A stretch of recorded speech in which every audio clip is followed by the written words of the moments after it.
అందరికీ నమస్తే. నేను మీ సిద్ధం Ravi. Welcome back to YouTube channel జై హనుమాన్. ఈరోజు ముఖ్యంగా మీ ముందుకు రావడానికి కారణం రెండు తెలుగు రాష్ట్రాల ఓటర్ మహాశ్రేణులందరికీ ముఖ్యంగా మా విజ్ఞప్తి, ఓటును వినియోగించండి, ప్రజాస్వామ్యాన్ని కాపాడండి, మీ ప్రజాప్రతినిధిని నిలదీయండి. ఓటు ద్వారానే మనకు ఇది సాధ్యం. రాజ్యాంగంలో రాసిచ్చిన అంబేద్కర్ గారి హక్కులను ఏ రాజకీయ నాయకుడైనా కాలరాస్తున్న విధానాన్ని మన ఓటు ద్వారా ఖచ్చితంగా బుద్ధి చెప్పాలి. మీ పార్టీలకు ఏ పార్టీకైనా ఓటేయండి, కానీ ఓటు హక్కును ఖచ్చితంగా వినియోగించండి, ప్రజాస్వామ్యాన్ని కాపాడండి, ప్రజాప్రతినిధిని గల్లబట్టి నిలదీయండి. మనకేమేమి హామీలు ఇచ్చాడో ఆ హామీలను నెరవేర్చకపోతే మన ఓటు హక్కు ద్వారానే మనం ప్రశ్నించే హక్కు ఉంటుంది. ఆ హక్కును ఖచ్చితంగా మనం కోల్పోవద్దు. ఆ హక్కును వినియోగించాలంటే మనం ఏ పార్టీకైనా ఓటేసుకోవచ్చు, అది మన నచ్చిన పార్టీ.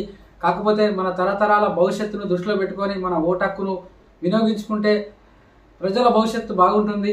అది ఏ పార్టీ అనేది మీ ఇష్టానికి, మేము అది ఎవరిష్టానికి వాళ్ళ విజ్ఞతకే ఆ ఓటును వినియోగించుకోవచ్చు. ఖచ్చితంగా మాత్రం ఓటు హక్కును వినియోగించండి. ప్రజాస్వామ్యాన్ని మీ పరిధిలో, మీ గ్రామాల్లో, మీ మండలాల్లో, మీ నియోజకవర్గాల్లో ఖచ్చితంగా ఓటు హక్కును వినియోగించండి.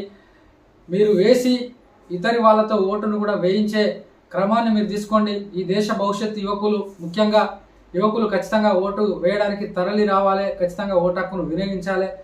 అది ఏ పార్టీ అయినా కానివ్వండి, రెండు తెలుగు రాష్ట్రాల్లో మన ఓటు హక్కును వినియోగించి ప్రజాస్వామ్యాన్ని పరిరక్షించుకునే విధంగా మన ఓటు హక్కు ఉండాలని తెలియజేసుకుంటూ ఈరోజు ఖచ్చితంగా ఈ ఓటును వినియోగించాలని మీకు విజ్ఞప్తి. మరొకసారి నేను ఓటును వినియోగించాను, మీరు కూడా ఓటును వినియోగించండి, ప్రజాప్రతినిధిని నిలదీయండి. ఇచ్చిన హామీలను నెరవేర్చకపోతే ఖచ్చితంగా నిలదీసే హక్కు మనకు ఓటుదారుని ఉంటుందని మరొకసారి నా విన్నపం. జై హనుమాన్ అని ఈ జపంతో ముగిస్తున్నాను.